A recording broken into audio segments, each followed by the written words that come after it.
So, have you finished your homework? Yes, uncle. I had finished that as soon as I reached home. Very good, Abu. So, are you ready for the story then? I am, uncle. Which story are you going to tell me today? Inshallah. I'll tell you the story of Hazrat Ammar bin Yasir Raziyallahu Ta'ala Anhu today. Are you ready? Yes, uncle, I am. Bismillahir Rahmanir Rahim. The story of Hazrat Ammar bin Yasir Raziyallahu Ta'ala Anhu. Hazrat Ammar bin Yasir was one of the Muhajirin in the history of Islam. Muhajireens were the first set of people who got converted into Islam. Ammar bin Yasir Raziyallahu Ta'ala Anhu is considered to be one of the most loyal and beloved companions of Prophet Muhammad Sallallahu Alaihi Wasallam. He was one of the most reputed and respected companion. He was the first Muslim to build a mosque in his own house to worship Allah Subhanahu wa Ta'ala. Ammar bin Yasir Raziyallahu Ta'ala Anhu belonged to Banu Makhzum tribe in Arabia. He was born in the same year as the Prophet Muhammad Sallallahu Alaihi Wasallam was born. His father's name was Yasir. He had lost one of his brothers when he was young. He accompanied his father along with his two brothers when they went searching for his lost brother. They traveled to Mecca to find him.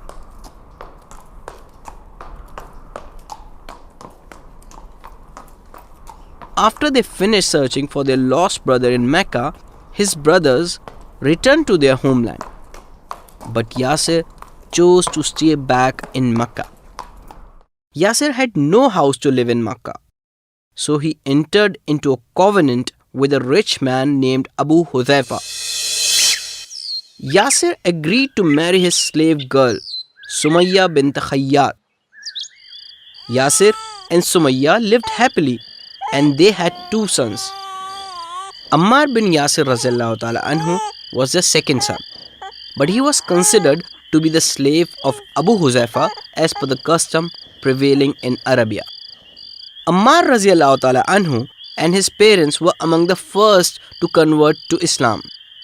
Ammar Raziyallahu Ta'ala Anhu converted to Islam under the direct influence of Abu Bakr Raziyallahu Ta'ala Anhu, who was the father-in-law of Prophet Muhammad Sallallahu Alaihi Wasallam. The situation in Mecca was not favorable for the Prophet's followers during those times. The people in Mecca belonged to either of the two classes, the rich or the poor. The rich persecuted the poor and subjected them to harsh treatments. The poor people mostly worked as slaves. They had nothing, not even their freedom. The rich people controlled the weak and made them suffer a lot. No one was there to support the weak and the poor. The most prominent leaders of Mecca were from the Qurayshi tribe. Qurayshi leaders were traders and they were very rich. Ammar Raziyallahu Ta'ala Anhu and his parents were the slaves to their master Abu Huzaifa, who was a companion of the Prophet Muhammad Sallallahu Alaihi Wasallam. After the death of Abu Huzaifa, a rich man named Abu Jahl took Ammar and his family as his slaves. Abu Jahl later became one of Islam's most brutal enemies. When Yasir got converted to Islam, the news soon reached Abu Jahl, his new master. He was very angry at his servant. He led a group of men from the Qurayshi tribe and went to Yasir's house.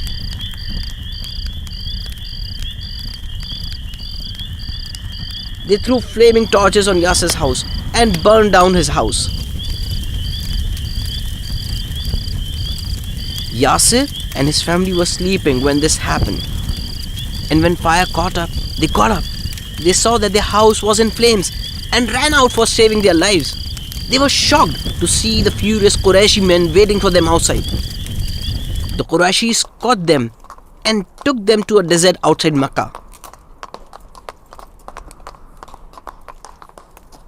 They tortured them without showing any mercy.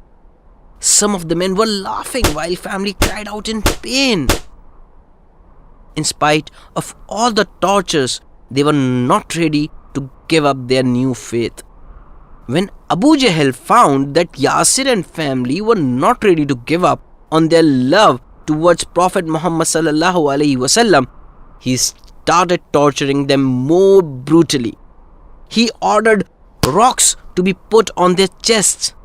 They were not able to breathe properly, but still they kept their faith close to their heart. It was noon. Abu Jahl and his men left Yasir's family in the desert under the scorching sun. He came back to Makkah. When it was evening, Abu Jahl and his men came back. Abu Jahl was leading the group. There was a long spear in his hand. He began torturing them with the spear. He found extreme happiness in doing so. Due to the severe torture with the spear, Ammar, Yasir and Sumayya went unconscious. The men then showered them with water to wake them up. When they got up again from unconsciousness, Abu Jahl started shouting at them. He shouted at Sumayya and asked her to praise the pagan gods and curse their beloved prophet. Sumayya was a brave lady. She closed her ears when she heard what Abu Jahl said. She spat on his face with anger. In extreme anger, Abu Jahl raised his spear high and stabbed her. Sumayya died that day. Sumayya Raziyallahu Ta'ala Anha, mother of Ammar Raziyallahu Ta'ala Anhu, became the first martyr in the history of Islam. Abu Jahl started torturing Ammar Raziyallahu Ta'ala Anhu's father Yasir and killed him also. He too refused to move away from his faith and loyalty towards his beloved Prophet Sallallahu Alaihi Wasallam. Ammar Raziyallahu Ta'ala Anhu saw what happened to his parents and he wept. He was really helpless. Abu Jahl started shouting at Ammar Raziyallahu Ta'ala Anhu and threatened him that if he did not praise the pagan god, he will be tortured and killed. Ammar could not endure that cruel torture, so he reluctantly agreed to praise the pagan god. After Ammar Raziyallahu Ta'ala Anhu started praising the pagan god, Abu Jahl unchained him and allowed him to escape. He started his journey to meet the Prophet Muhammad Sallallahu Alaihi Wasallam. He loved the Prophet very much that he knew Prophet Muhammad Sallallahu Alaihi Wasallam will help him to get back to his life. Oh Allah, I feel really sad after listening this story. How much he had suffered. He suffered a lot, but that was a life-changing incident in his life. I'll tell you some more detailed story of Ammar Raziyallahu Ta'ala Anhu after the lunch. You'll come to know why he is an inspiration to many.